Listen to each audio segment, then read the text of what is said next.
만군의 하나님 여호와여, 우리를 돌이켜주시고 주의 얼굴의 광채를 우리에게 비추소서. 우리가 구원을 얻으리이다. 아멘. 우리 다 함께 자리에서 일어나셔서 영광송 186장을 부르시겠습니다.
교동문 136번 성령 강림 2 두 번째입니다.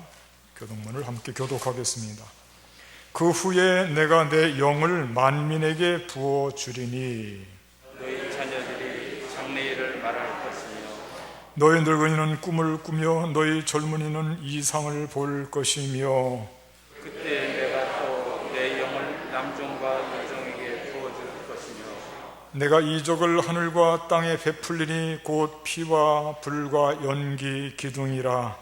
여호와의 크고 두려운 날이 이르기 전에 해가 어두워지고 달이 핏빛같이 변하려니와 누구든지 여호와의 이름을 부르는 자는 구원을 얻으리니 이는 나 여호와의 말대로 시온 산과 예루살렘에서 피할 자가 있을 것이며 남은 자 중에 나 여호와의 부름을 받을 자가 있을 것임이니라. 아멘. 참여하며 기도하겠습니다. 주님, 이 시간 참으로 안타깝고 부끄러운 모습으로 다시 한 주를 주옵소서. 회개하는 기도드립니다. 용서를 구합니다. 주님, 잘못했던 것들, 죄와 함께했던 것들 주님 앞에 고백합니다. 용서하여 주시옵소서. 우리를 긍휼히 여겨주시옵소서. 우리의 참여하는 기도를 받으시고 우리를 새롭게 거듭나게 하여 주시옵소서. 동일세에서 몸까지 우리 죄를 옮겨주시고 성결한 삶으로 거듭나게 하여 주시옵소서. 우리가 드리는 이 시간 진실한 참여의 기도를 받아주실 줄 믿습니다. 우리 주 예수님의 이름으로 간절히 기도하옵나이다. 아멘. 전능하사 천지를 만드신 하나님 아버지를 내가 믿사오며 그 외아들 우리 주 예수 그리스도를 믿사오니 이는 성령으로 잉태하사 동정녀 마리아에게 나시고 본디오 빌라도에게 고난을 받으사 십자가에 못 박혀 죽으시고 장사한 지 사흘 만에 죽은 자 가운데서 다시 살아나시며 하늘에 오르사 전능하신 하나님 우편에 앉아 계시다가 저리로서 산 자와 죽은 자를 심판하러 오시리라. 성령을 믿사오며 거룩한 공예와 성도가 서로 교통하는 것과 죄를 사하여 주시는 것과 몸이 다시 사는 것과 영원히 사는 것을 믿사옵나이다. 아멘. 경배 찬송 195장을 부르시겠습니다.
이 시간 예배를 위해서 우리 모두를 대표해서 한홍련 장로님 기도해 주시겠습니다.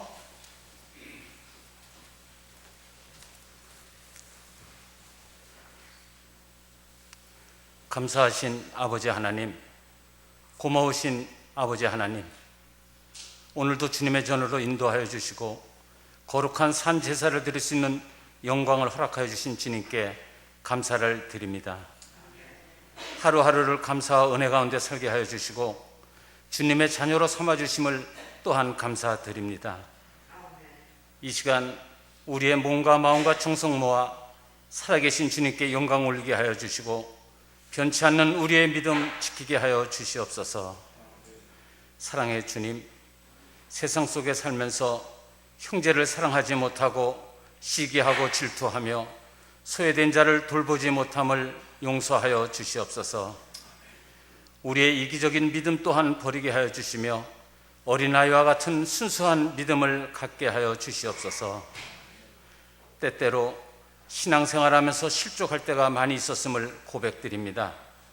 죄와 험한 것들에 매여 주님의 자녀된 본 모습을 잃어버리고 사는 저희들을 불쌍히 여겨주시고 우리의 연약함으로 인해 죄악 속에 살고 있는 저희들 또한 용서하여 주시옵소서. 오직 우리의 삶이 주님께 드려지는 영광의 산 제사가 되기를 간절히 소망하며 기도드리오니 인도하여 주시옵소서. 성도의 직분을 잘 감당할 수 있는 우리가 되게 하여 주시고 주님의 이름에 수치가 되지 않는 귀한 삶을 살아가게 하여 주시옵소서. 성도라는 귀한 직분을 귀하게 여기는 자들이 되게 하여 주시고 구원받은 것에 대한 감사가 넘치는 삶을 살아가게 도와주시옵소서. 하늘에 계신 아버지 하나님, 오늘은 성령 강림 후 첫째 주일 예배로 드리고 있습니다. 오늘 이 예배를 통하여 주님께 인정받고 축복받는 귀한 시간이 되게 하여 주시며 회개하고 뉘우치는 마음마다 은혜로 채워지게 하여 주시옵소서. 오순절 다락방에 성령께서 임하신 것처럼 이 자리에도 임하여 주셔서 우리 모두 성령의 충만함을 입고 새로워질 수 있도록 도와주시옵소서. 눈물로 간절히 기도드림으로 하늘의 역사를 바라보게 하여 주시고 구원의 확신을 얻는 귀한 시간이 되게 하여 주시옵소서.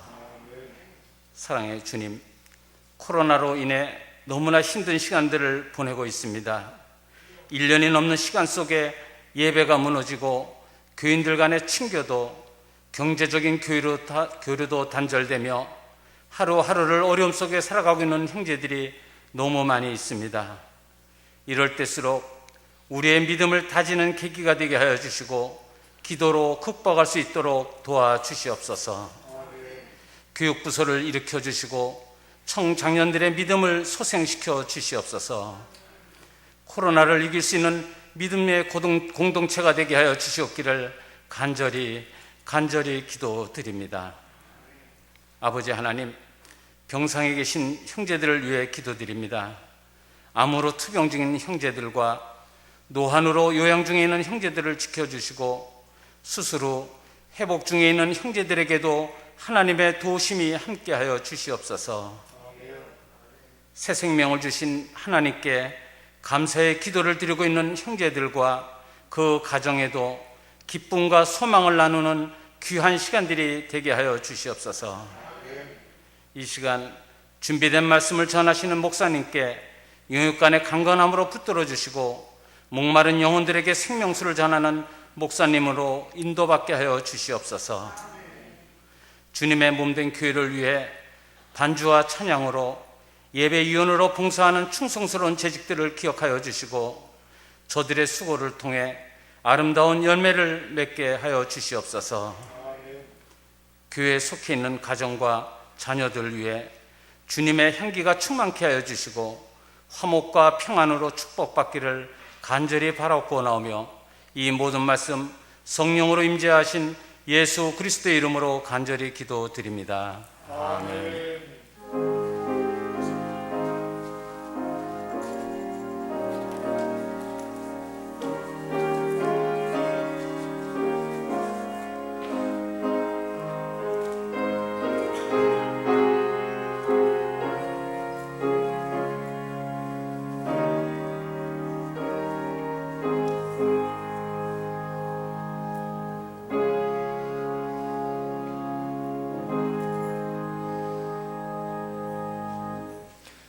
이 시간 우리 서로 인사하는 시간 갖겠습니다. 앞뒤분 옆분 바라보시면서 목례로 인사 나눠주시기 바랍니다. 잘 오셨습니다. 고맙습니다. 힘내시고요. 건강하시기 바랍니다. 예배 통해서 은혜 많이 누리십시오. 가정에서 삶의 처소에서 온라인으로 예배 드리는 모든 분들도 함께 인사 잠깐 나누시고 예배 임하시기 바랍니다. 교회 소식 말씀드리겠습니다. 여러분들 가지고 계시는 주보 참조해 주시기 바랍니다. 우선 예배에 대한 말씀, 특별한 변동사항은 없습니다. 교회 예배당 규모의 20%까지 모여서 예배를 드리고 있고 일부 예배 때 더욱 많이 나오시면 감사를 드리겠습니다. 교회 근거리 거주하시는 분들은 많이 협조해 주시면 감사하겠습니다. 2번 보시기 바랍니다. 교회 창립 75주년 기념주일, 다음 주일은 매년마다 우리가 6월 첫째 주일을 지킵니다. 교회 창립주일로요. 특별히 올해는 교회 창립 75주년을 맞이하는 해입니다. 코로나19로 인하여서 축하 행사를 갖지 못하는 안타까운 마음을 가지고 있습니다. 그래서 조그만 선물을 준비를 했습니다. 수건을 기념품으로 제작했습니다. 여러분들 다음 주일에 제공해 드리겠습니다. 그렇지만 우리가 교회 창립주인인 만큼 온 가족들이 힘을 내서 예배당에 나오셔서 예배 드리는 일을 귀하게 여기시고 함께 다 참여해 주시기를 다시 한번 간곡히 부탁의 말씀을 드립니다. 성도의 소식 말씀드립니다. 3번 보십시오. 한창영 집사님 수술 뒤에 퇴원하셔서 댁에서 가료를 받고 있습니다. 위에서 기도 많이 해주시기 바랍니다. 출산한 가정이 있습니다. 유국화 성도님, 원지 성도님, 문성애 집사님 모두가 이번 주 금요일과 토요일 양일에 걸쳐서 출산했고요. 산모도 아기도 모두 건강하다는 말씀 들었습니다. 축복입니다. 감사드리고 여러분 모두도 축하해 주시기 바랍니다. 6월 월삭 기도에 있습니다. 시간이 참 빠릅니다. 벌써 새로운 달을 맞이할 때가 됐는데 여러분들 다 나오셔서요, 첫 시간 주님 앞에 기도하면서 축복된 시간 맞이하시고 6월 한 달 동안도 하나님의 큰 은혜를 누리는 시간들이 되기를 바라겠습니다. 다섯 번째 말씀과 삶, 유어로가 나왔습니다. 가져가셔서 경건생활과 전도에 활용하시면 되겠습니다. 여섯 번째 교구별 구역 모임이 있습니다. 매번 2부 예배가 끝난 뒤에는 간단하지만은 교구별로 해서 한 구역씩 장소가 넓습니다. 소예배실, 새가족부실 이렇게 모이셔서 서로 기도 제목 나누시고 서로 위로하는 시간을 가지면 참 좋습니다. 예배 회복을 위해서도 좋은 동기부여가 될 것입니다. 열심을 내주시면 대단히 감사하겠습니다. 온라인 헌금 드리실 때 본인의 성명 그리고 헌금의 종류를 기입해 주시면 되겠습니다. 이상으로 그 소식을 마치고 우리도 함께 성경 말씀 찾아서 읽도록 하겠습니다. 신약 성경 사도행전 6장 8절에서부터 15절까지, 신약 성경 페이지수로 196페이지 사도행전 6장 8절로 15절까지 말씀 다 찾아주시고 제가 대신 받들어서 봉독해 드리겠습니다.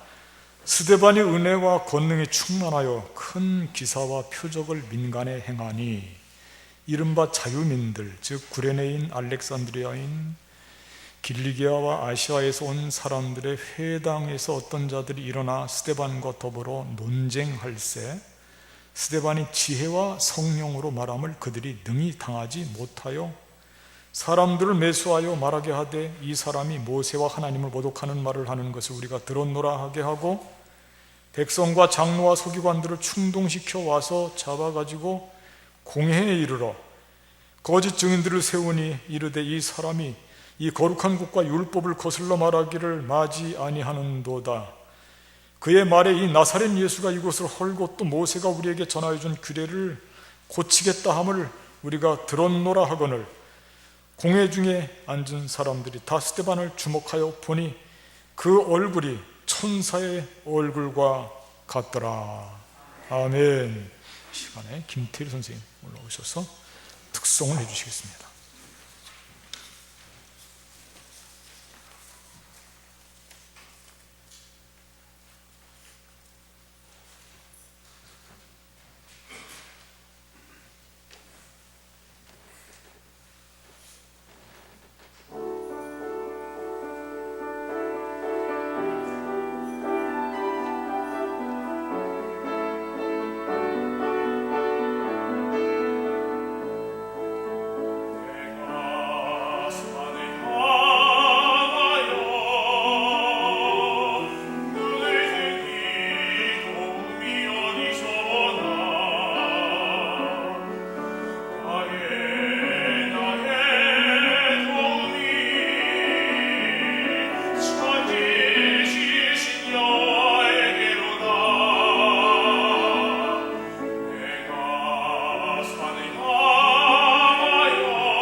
하나님께 영광을 돌리는 박수고, 우리 또 김태 선생님 격려하는 박수이기도 합니다. 우리의 도움은 천지를 지으신 여호와 하나님께로부터 오는 줄로 믿습니다. 그 믿음 풍성히 누리시기를 바라겠습니다.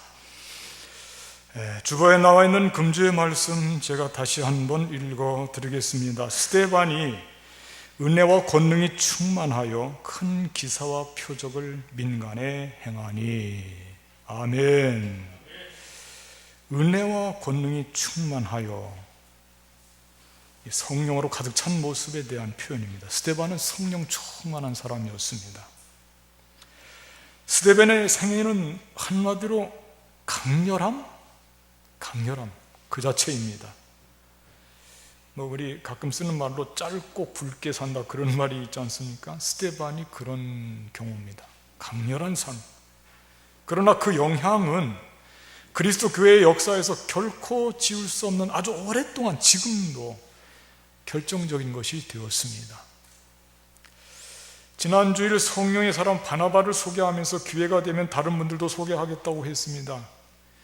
쇳불도 단김에 뺀다는 말이 있듯이 내친 김에 당분간은 사도행전에 등장하는 성령의 사람들에 대해서 함께 알아보면서 은혜를 나누는 시간을 가지려고 합니다. 그래서 오늘 지난주에 바나바에 이어서 스데반을 소개하려고 하는 것입니다. 스데반, 그분은 너무 잘 알려진 분이죠. 예루살렘 교회의 최초의 순교자였습니다. 그 이름의 뜻은 면류관이라고 하는 아주 좋은 이름의 뜻을 가지고 있습니다. 스데반의 이름은 사도행전 6장에 처음 등장하는데요, 이 예루살렘 교회의 유력한 인물로 설명이 되고 있습니다. 스데반이 전면에 부각하게 된 이 교회의 상황에 대해서 제가 잠깐 설명을 좀 해드리려고 합니다. 당시 예루살렘 교회는 급성장을 거듭하는 중에 한 가지 어려운 문제가 발생하게 되었습니다. 그 어려운 문제가 뭘까요? 그 문제는 다른 게 아니고 구제하는 일로 인하여서 다툼이 벌어진 것입니다. 구제하는 일. 분파 갈등 같은 현상이 일어나게 되었습니다. 조금 부끄러운 모습입니다. 분파가 존재한다는 것 자체가 사실 예루살렘 교회로 볼 때는 생소한 것이죠. 어떻게 예루살렘 교회가 분파가 있을 수 있을까? 사실 공식적으로 최초의 교회인 예루살렘 교회이기 때문에 분파 갈등 같은 경우는 상상도 할 수가 없는데요, 그런데 성경 말씀을 읽어보니까 사도행전 6장 1절 말씀에 그게 나오는데 거기 분명히 기록이 되어 있어요. 명시가 되어 있습니다. 두 파가 있어요. 하나는 헬라파고 하나는 히브리파예요. 그렇게 나눠져 있어요. 그리고 충격적이게도 서로 갈등하고 있습니다. 이 최초의 교회 예루살렘 교회도 이렇게 분파 싸움이 있었고 갈등이 있었나? 이거 새로운 발견이에요. 그래서 교회는 예나 지금이나 이렇게 하나가 되기가 정말 어려운 일이구나, 이런 걸 자꾸 느끼게 합니다. 예루살렘 교회는 무엇이 문제였느냐? 매일의 구제에서 헬라파 과부들이 빠지는 것이 문제였습니다. 헬라파의 어려운 사람들이 구제 혜택에서 누락되는 것, 그게 어떤 면에서는 차별이거든요. 차별을 받고 있었어요. 헬라파는 누구냐면 지중해 연안에 흩어져 있던 디아스포라, 여러분들 아시죠? 유대인들입니다. 그들이 자국으로 와서 모여서 만들어진 그룹이 헬라파입니다. 반면에 히브리파는 기득권과 다소 연결이 되어 있고 이미 국내 기반을 닦아놓은 사람들입니다. 예수님의 제자들도, 예수님의 12사도들도 자연스럽게 히브리파라고 하는 그런 이해를, 히브리파일 거다, 이렇게 그런 경향을 가지고 있어요. 그리고 교회가 그런 쪽으로 생각을 한 거죠. 그래서 이런 경향 때문에 원망이 생긴 것입니다. 사도들이 구제하는 일에 관여를 했는데, 생각해 보니까 교회 사도들이면 교회 중심을 잡아야 되는데, 지금 사도들이 히브리파다 보니까 헬라파들이 조금 혜택을 덜 받는 것이 아니냐, 그렇게 말해요. 그렇게 생각할 수 있거든요. 그래서 사도들은 구제하는 일에 일체 관여하지 않기로 결단을 합니다. 대신 직분자를 세우기로 했습니다. 너희 중에서 7을 택하라. 그 자격은 뭐냐? 믿음과 성령이 충만한 사람이면 된다는 것입니다. 그리고 이후에 사도들은 정말로 더 이상 구제하는 일에 관여하지 않고 말씀과 기도에 전념하게 됩니다. 이렇게 해서 헬라파를 중심으로 해서 7명의 담당자들을 뽑게 되는데, 이들이 소위 관례적으로 말하는 7집사입니다. 그 중에 첫 번째가 스데반입니다. 스데반의 이름이 이렇게 해서 지금 전면에 부각이 되는 것입니다. 이런 말씀들을 볼 때 교회가 어려울 때 일꾼들을 뽑는 것도 하나의 대안이 될 수 있음을 보여주는 그런 귀한 대목이라고 봅니다. 어려움을 극복할 수 있는 좋은 대안으로서 이렇게 일꾼을 뽑는 거죠. 어쨌든 여기에서 스데반의 이름이 최초로 언급되어 있고, 그리고 스데반의 행적이 계속해서 따라옵니다. 오늘 요절 말씀에서 같이 스데반이 은혜와 권능이 충만하여 큰 기사와 표적을 민간에 행하고 있다, 그렇게 기록하고 있습니다. 점점 스데반에 대한 이야기들은 더욱 집중하고 있습니다. 자, 그렇다면 성령의 사람 스데반, 그는 무슨 일을 하였으며 그 한 일의 의미가 뭘까? 오늘은 이 부분을 좀 더 구체적으로 알아보면서 우리 삶에 적용하며 은혜를 함께 나누는 시간을 가지려고 합니다. 첫째, 스데반은 구원의 진실을 변증했다. 구원의 진실을 변증하는 일을 했는데, 이게 중요한 일이에요. 구원의 진실을 변증하는 일. 그러니까 구원이 유대교에 갇혀있는 구원이 아닌 것을 변증한 거예요. 구원의 세계화의 주장이죠. 소위 구원의 세계화입니다. 말씀 한번 읽어볼까요? 9절 말씀 여러분들 보시기 바랍니다. 9절 말씀, 그거 제가 읽어드리겠습니다. 이른바 자유민들, 즉 구레네인, 알렉산드리아인, 길리기아와 아시아에서 온 사람들의 회당에서 어떤 자들이 일어나 스데반과 더불어 논쟁할세. 아멘. 그렇게 되어 있는데, 구레네, 알렉산드리아는 우리가 알고 있듯이 아프리카 북부 지방입니다. 또 길리기아는 바울의 고향 다소 아시죠? 길리기아 다소 사람이에요. 소아시아 지역입니다. 거기에서 온 사람들, 그러니까 지중해 연안에 흩어져 있는 디아스포라, 유대인들이에요. 그들이 다시 유대 나라로 예루살렘으로 올라와서 그들은 자유인이 되었어요. 외국에 살 때 어떤 약간 조금 자유롭지 못한 상태에서 이젠 자유를 얻어서 지금 올라오고 고국을 그리워하면서 올라온 거예요. 그런데 이들 마음에는 어떤 마음이 있는지 우리가 이해를 해야 됩니다. 이들은 이방 출신으로서 이방 세계에 살면서 정말 그 마음속에 야훼 신앙, 그게 가득 찼어요. 그래서 그들은 율법이라든지 예루살렘 성전, 이건 그들의 믿음에 확고부동하고 절대화되어 있습니다. 율법을 지키는 것이 구원을 받는 것이다. 이방 세계에는 예루살렘 성전도 없고 율법도 없기 때문에 당연히 이방 사람들은 심판받는다, 구원받지 못한다는 거예요.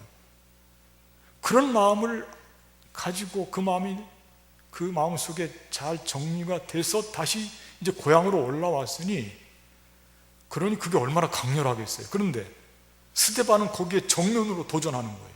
그게 아니라는 것입니다. 잘못된 선민 사상에 빠지지 말자는 것입니다. 구원의 비밀이 뭐냐면, 구원의 진실이 뭐냐면, 하나님은 유대인들만 구원하려고 하지 않는다. 율법이 구원의 척도가 아니다. 그걸 이제 힘줘서 이야기하는 거예요. 하나님은 유대인들만의 하나님이 아니다. 잘못된 선민 사상에 빠져서 이방인들을 저주하지 말아라.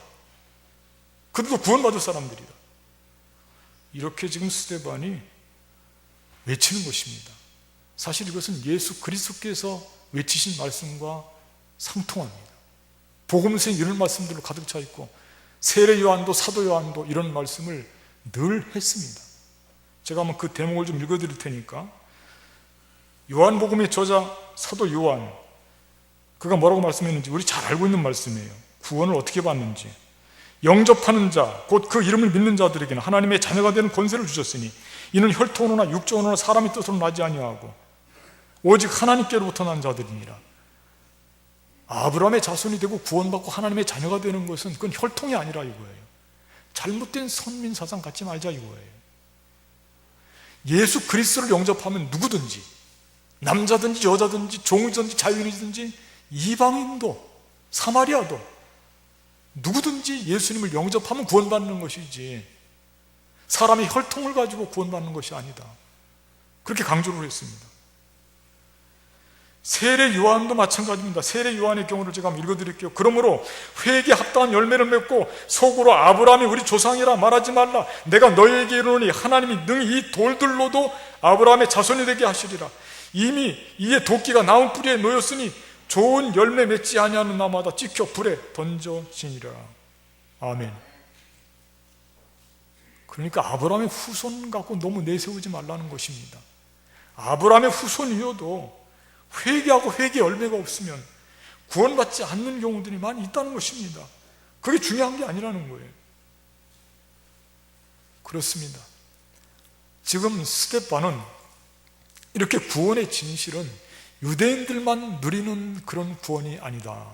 그러기 위해서 하나님께서 독생자 예수님 보내준 것이 아니다. 이방인들, 그들 구원의 대상이다. 세상으로 나가야 된다는 것이죠.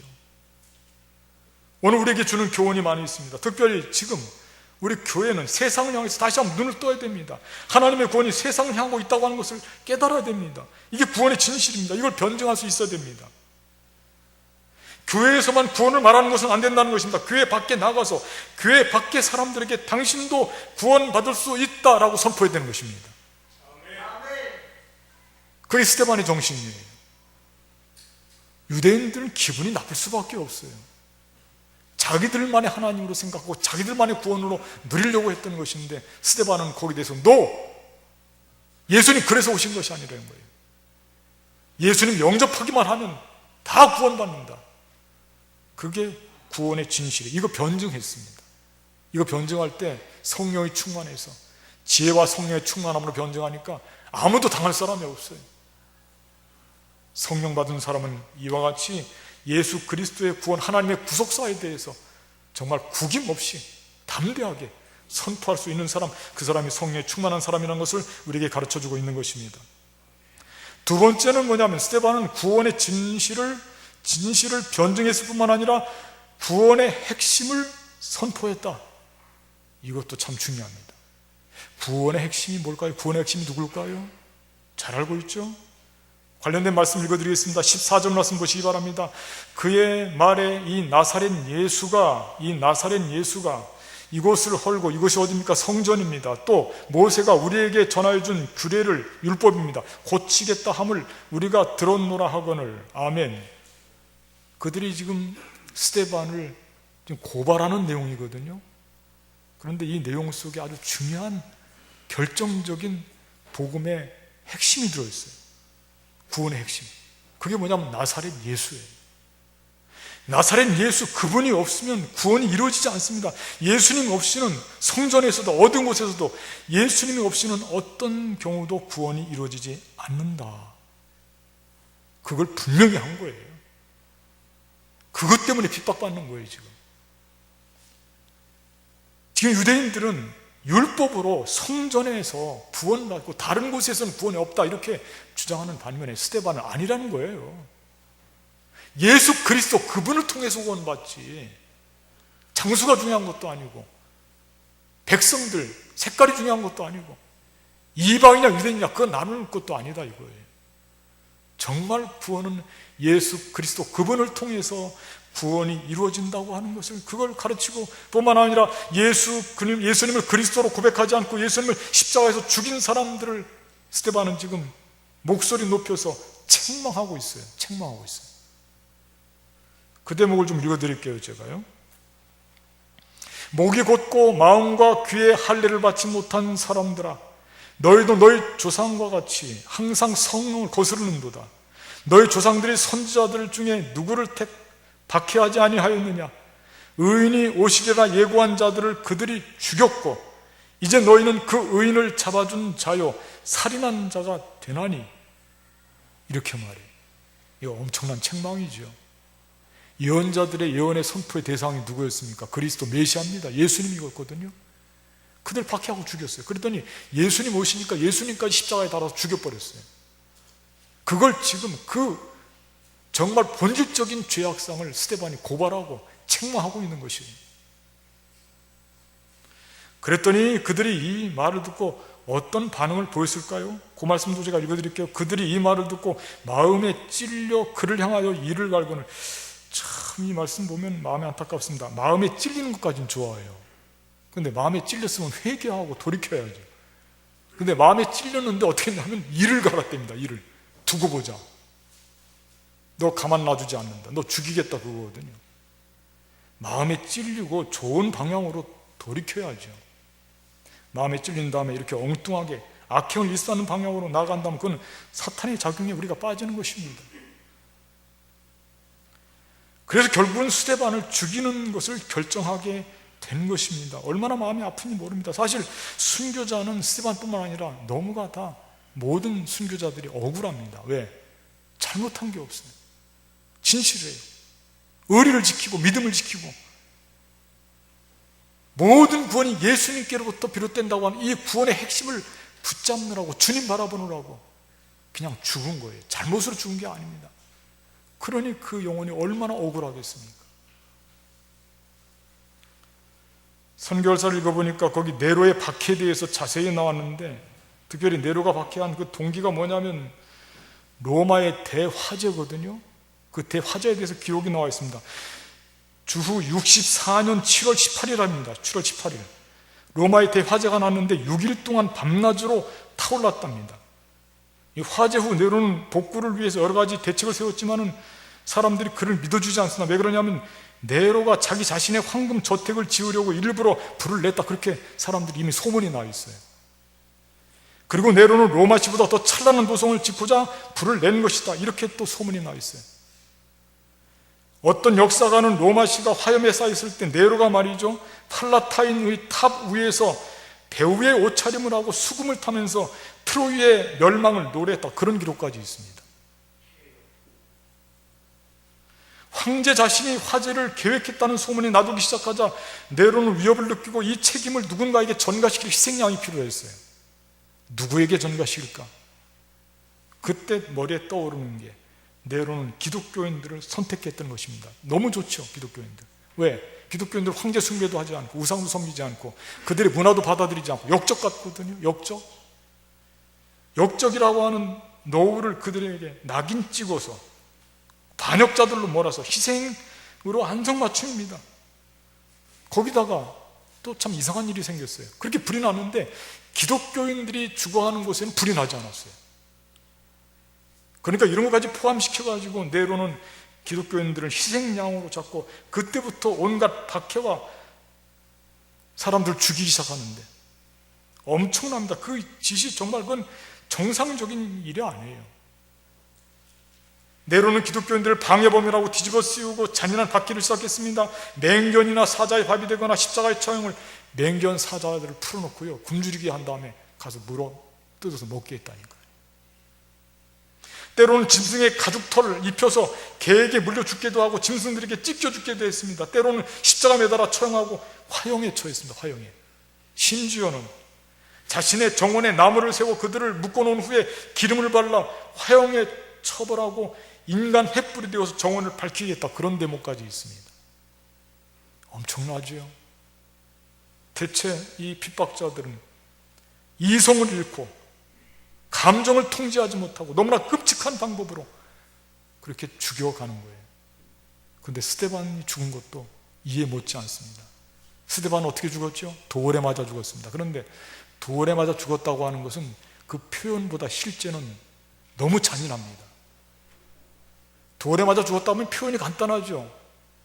피 생각이 나지 않지요. 얼마나 고통스러운지 생각이 떠오르지 않습니다. 가만히 더 깊이 생각해 보십시오. 이 돌에 맞아 죽는 것은 표현보다 훨씬 더 잔인한 것이라니까요. 돌, 조그마한 돌이라도 돌에 한번 머리 같은 데 맞아본 분이 있으면 그 느낌을 알 거예요.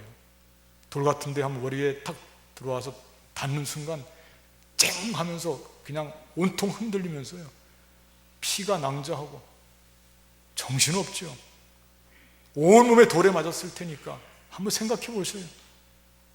내로 못지 않습니다. 유대인들 그렇게 스데반은 죽어갈 때까지 그리스도 예수님에게 눈길을 놓치지 않고 주님을 바라보면서 이들을 용서하시고 주님이시여 내 영혼을 받아주시옵소서, 그렇게 기도하고 스데반은 장렬한 순교로 일생을 마쳤던 것입니다. 복음의 핵심, 구원의 핵심 예수 그리스도, 그분을 지키기 위해서 그랬던 것입니다. 성령 충만한 사람들은 어떤 상황 속에서도 이 복음의 핵심 예수 그리스도, 이 진리의 복음을 놓치지 않습니다. 성령 충만한 사람들의 특징인 것입니다. 한 가지만 더 소개합니다. 스데반은 구원의 진실을 변증했고 구원의 핵심을 선포했을 뿐만 아니라 구원의 확장을 촉진시킨 사람이 되었습니다. 사실 박해자들은 박해를 할 때 그 목적이 뭡니까? 그 목적은 구원이 더 이상 확장되지 않고 축소되고 위축되고 구원을 선포하고 복음을 들고 다니는 사람들을 주저앉히기 위해서 박해를 하는 거예요. 그런데 이상하죠? 그렇게 되지가 않습니다. 들불처럼 그 박해를 통해서 구원은 온통 사방으로 퍼져나가는 것입니다. 오늘 스데반의 박해 장면에 참 진짜 아주 오묘한 그런 장면이 나와요. 이 장면을 끝까지 지켜보고 책임적인 사람으로 그 자리에 함께 증인으로 있었던 사람이 누구냐면 바울이에요. 바울이 이 자리에 있었다고 하는 것은 이건 너무 신기한 일입니다. 바울이 온 세상을 다니면서 예수 그리스도의 가장 충실한 복음의 전도자가 되었는데 그의 마음속 한복판에 새겨진 그 영상이 있어요. 그 영상이 뭐냐면 스데반의 마지막 죽음, 그 순교의 모습이었을 거예요. 바울은 끝까지 스데반을 죽이기 위해서 그 자리에서 증인의 역할을 했습니다. 그 대목을 좀 제가 읽어드릴게요. 들어보십시오. 그들이 큰 소리를 지르며 귀를 막고 일제히 그에게 달려들어 성 밖으로 내치고 돌로 칠세 증인들이 옷을 벗어 사울이라 하는 청년, 누굽니까? 바울이죠. 청년 발 앞에 두니라. 바울이 증인들의 증인이 된 것입니다. 8장 1절 말씀 보니까 사울은 그가 죽임당함을 마땅히 여기더라, 그렇게 기록이 되어 있습니다.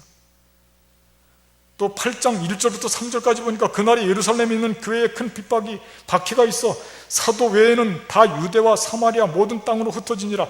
경건한 사람들이 스데반을 장사하고 위하여 크게 울더라. 사울이 교회를 잔멸할세 각 집에 들어가 남녀를 끌어다가 옥에 넘기니라.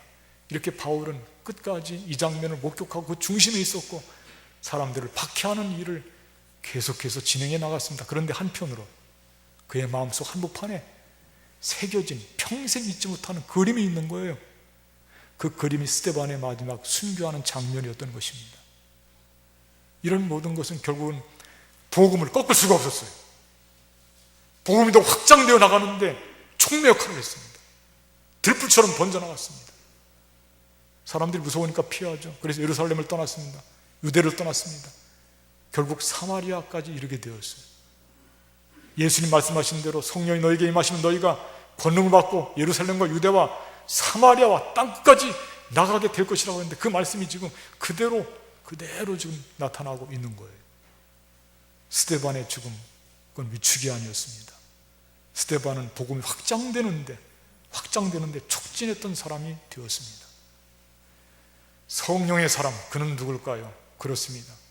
성령의 사람은 복음이 확장되는데 촉진하는 사람이지, 확장되는 복음의 위축을 가져온다든지 방해하는 걸림돌이 된다든지 그건 아니라는 거죠. 오늘 우리는 성령이 충만한 스데반 함께 생각해 보았습니다. 정말 스데반에게 있어서 그는 순교 때문에 우리가 어쩌면 스데반에 대해서 생각할 때 나와 좀 별도의 삶으로 생각하려고 하는 경향이 있어요. 다른 사람 보면 지난주에 바나바 같은 경우는 우리가 너무 기뻐요. 감사하고. 스데반을 생각할 때는 스데반은 순교자인데 나도 그럼 순교자처럼 죽으라는 얘기인가? 그 생각이 벌떡 들어온단 말입니다. 그래서 겁이 나요. 그래서 경계하고 있어요. 그러나 그것은 그리스도인의 참된 모습이 아니라고 봅니다. 아멘입니까? 아유, 감사합니다, 여러분. 아멘 소리가 큰 거 보니까 우리 교회 믿음이 얼마나 좋은지 알겠습니다. 아멘입니다, 정말로.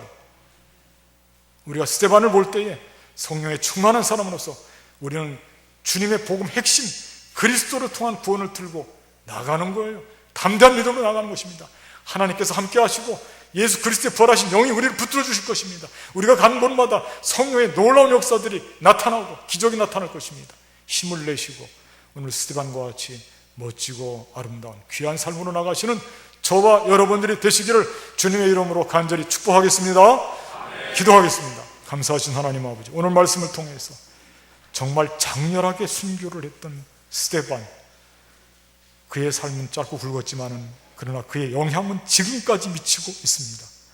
주님, 우리가 스데반과 같이 참으로 아름다운 모습을 담기에는 너무나 역부족입니다. 그럼에도 불구하고 우리는 주님 복음에 앞장서고 성령의 충만한 사람으로서 스데반을 마음속에 담고 주님 이 험하고 힘든 세상에서 어찌하든지 복음을 위해서 살기를 결단합니다. 우리를 긍휼히 여겨주시고 우리에게 능력을 베풀어 주시고 우리의 삶을 통해서 하나님 큰 영광을 받아 주시옵소서. 우리 주 예수님의 이름으로 감사하며 기도하옵나이다. 아멘. 말씀 생각하시면서 결단 찬송 191장 부르시고 예비하신 헌금 봉헌하는 시간 갖겠습니다.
은혜와 사랑이 충만하신 하나님, 오늘 복된 날, 주의 날 맞이해서 성령 강림 후 첫 번째 주일로 예배를 드리며 성전에 나올 때, 예배 임할 때에 우리의 가정에서, 삶의 처소에서 귀한 예물, 우리의 정성과 기도의 제목과 삶의 땅과 고통과 수고와 기쁨과 아픔 모든 것을 엮어서 주님 전에 바칩니다. 바친 그 손길 기억하여 주시옵소서. 바친 그 손길의 기도 제목 기억하여 주시고 기도 들어 주시옵소서. 주님, 물질 없어 고통당하는 주의 자녀들 있고 건강 어려움 겪는 분들, 특별히 암과 투병하는 분들 많이 있습니다. 못된 질병과 싸우고 병원에 있고 집에서 치료받고, 주님, 또 가정의 우환과 주님 슬픔 당한 가정들도 있습니다. 주님, 저들을 위로해 주시고, 또 출산을 하나님 이렇게 한 귀한 축복된 가정들도 있습니다. 저들에게 새 힘을 덧입혀 주시고, 산모와 아기 위에도 주님께서 건강 중에 붙들어 주시고 장차 커서 하나님의 큰 영광 위에 쓰임받는 복된 삶이 되게 하여 주시옵소서. 해외에 나가 있는 주의 자녀들, 군문에 속한 아들들 주님 기억하시고, 경제적 어려움 가운데 있는 주의 자녀들 기억하시고, 저들 모두에게도 하나님의 큰 은혜를 베풀어 주시옵소서. 바쳐진 예물 귀하게 쓰임받는 물질 될 줄로 믿습니다. 이제는 우리 주 예수 그리스도의 은혜와 하나님 아버지의 극진하신 사랑과 성령님의 교통하심이 주님 오시는 그날까지 우리 모든 성도님들, 세상 한복판으로 나가는 주의 모든 권속들 위해 지금부터 늘 함께 하옵시기를 간절히 축원하옵나이다. 아멘.